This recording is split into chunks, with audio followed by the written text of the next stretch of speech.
Selanjutnya tentang pengawasan, span of control. Ya. Jadi di setiap level tadi nanti di bagian itu ada staff-staff gitu ya. Kemudian supervisor itu masing-masing ada bagian-bagiannya. Ya, nanti ada direktur administrasi dan umum misal di situ bagian ini ada bagian keuangan dan seterusnya itu ada level pengawasannya gitu ya di setiap level dalam melaksanakan tanggung jawab. Ya, kalau nggak ada pengawasan ya bahaya nanti. Ya, tanggung jawab sudah diberikan, wewenang sudah diberikan, tanpa pengawasan, span of controlnya lemah ya bahaya. Kemudian yang kelima, hubungan staf dan garis. Jadi ini harus diperjelas. Ya, hubungan garis langsung menyangkut tujuannya tentang pengelolaan rekening, deposito dan seterusnya.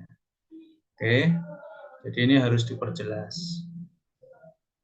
Kalau tadi staf, unsur dalam organisasi yang membantu. Jadi di dalam organisasi nanti ada yang namanya staf. Ya, jadi dia akan membantu pejabat struktural yang ada. Jadi supervisor, divisi-divisi nanti ada staf-stafnya.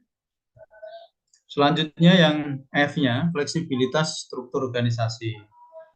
Ya, jadi harus dilihat, harus fleksibel dalam menyusun struktur organisasi. Ya, itu harus direncanakan itu. Ya, jangan sampai struktur organisasinya juga terlalu gemuk, terlalu over. Ya, itu nanti juga cost-nya juga tinggi. Ya. Atau jangan terlalu sempit, terlalu kecil. Ini nanti juga akan ada overlapping kerjaan yang ujung-ujungnya nanti akan mempengaruhi, gitu ya, tidak selesai. Ya, tapi kalau memang masih perusahaan yang kecil, biasanya itu masih ada, biasanya penggabungan-penggabungan. Ya, direktur, pemasaran, dan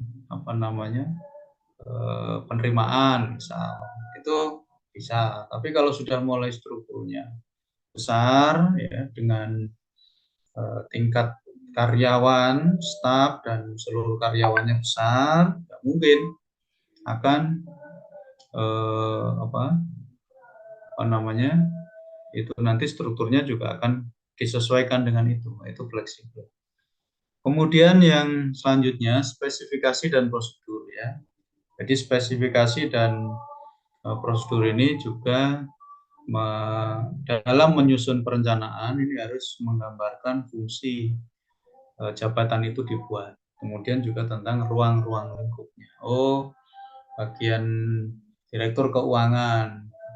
Dia berarti administrasi dan keuangan. Misal nanti ada di bawah direktur itu ada bagian kepala administrasi, ada nanti kepala keuangan. Ruang lingkupnya apa? Ya tentang administrasi saja misalnya.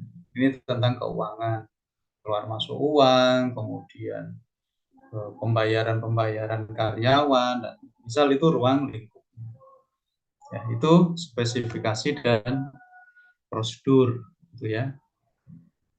Selanjutnya, teman-teman tentang staffing dan manajemen skill. Ya, jadi tadi sudah sampaikan top management ini yang membuat atau merancang program. Ya. Dan dalam membuat program tadi harus sesuai dengan struktur yang ada. Strukturnya dibuat, programnya juga dibuat, kemudian staffing-nya juga harus dipastikan, termasuk tugas-tugasnya. Kemudian paling tidak ada 5 program untuk rencana organisasi. Yang pertama, kebutuhan tenaga kerja. Ya. Jadi ini harus dibuat. Ya, jadi untuk jangka pendek, jangka menengah, mungkin nanti akan dibuat begitu. Proyeksi kebutuhan. Karena tadi kaitan dengan perencanaan dan pengembangan ya, program itu. Jadi harus dibuat proyeksinya 5 tahun ke depan, nanti kebutuhan karyawan akan seperti ini. Itu harus dibuat. Kemudian yang kedua, investasi tenaga kerja. Ya, jadi bagaimana ini tadi proyeksi, kemudian tentang investasi. Bagaimana ya ini sejajar Ya. Jadi bagaimana tenaga kerja yang kita buat itu untuk memenuhi kebutuhan, gitu ya. Jadi jangan sampai nanti tadi yang pertama proyeksi, kalau ini sudah operasionalnya, jangan sampai pada saat nanti tantangan 1-2 tahun ke depan ini tantangannya sudah di depan mata, kita tidak siap ya tentang tenaga kerja atau SDM-nya. Ini kaitan dengan investasi, ya, inventarisasi juga. Yang ketiga tentang program latihan dan pengembangan, tentang program latihan dan pengembangan. Jadi ini harus dibuat juga, ya, bagaimana latihan dan pengembangan yang ada. Kemudian penempatan pegawai, ya, the job training. Nah, ini juga harus diperhatikan, ya.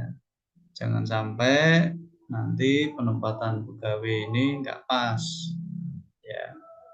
Jangan sampai ada faktor suka tidak suka, gitu ya, like and dislike, atau tidak sesuai dengan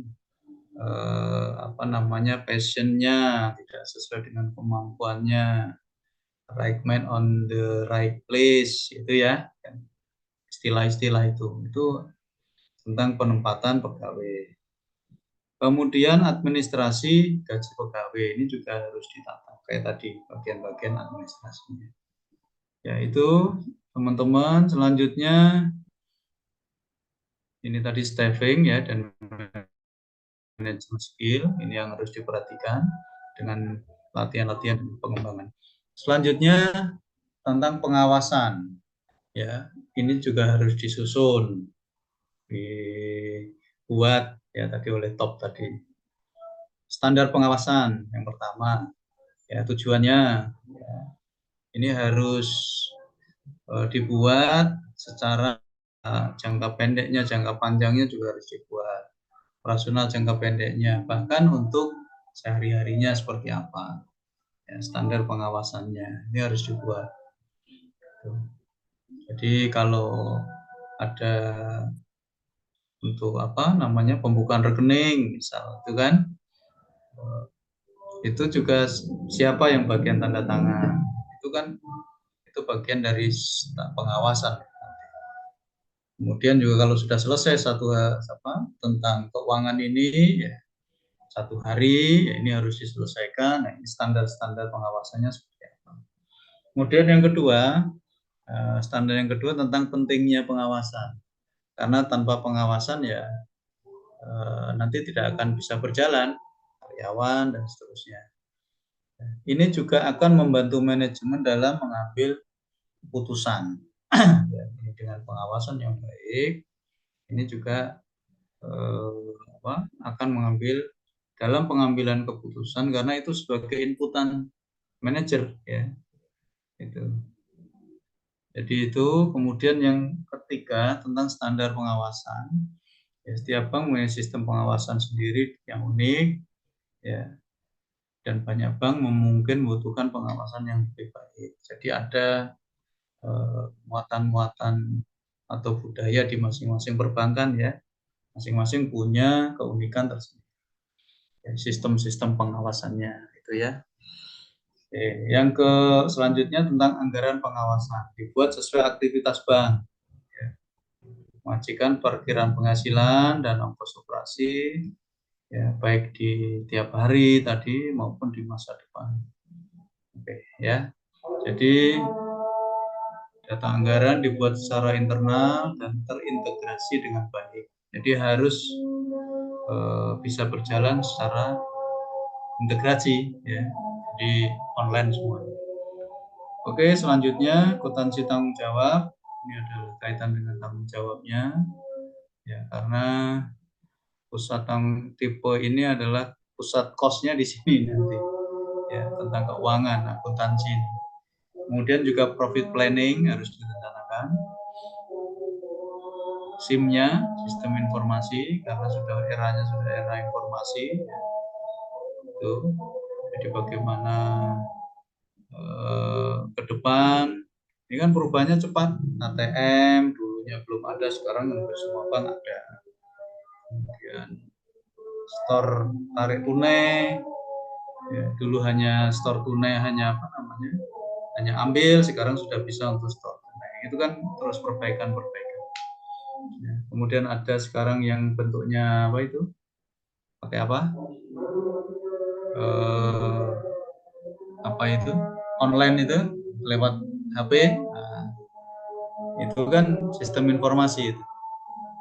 Saldo bisa kita cek sehari-hari dari HP kita. Oh, ada transaksi keluar masuk bisa lewat HP ya, seterusnya.